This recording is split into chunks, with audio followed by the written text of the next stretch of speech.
In this short tutorial, I will show you how to turn on mobile data on your Samsung device.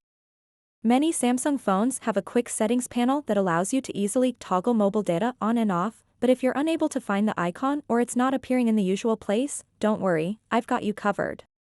To get started, open up the Settings app on your Samsung device and then tap Connections.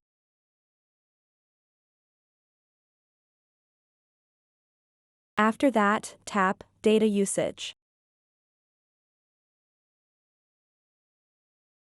Now you'll see the mobile data option. Access the internet through your mobile network.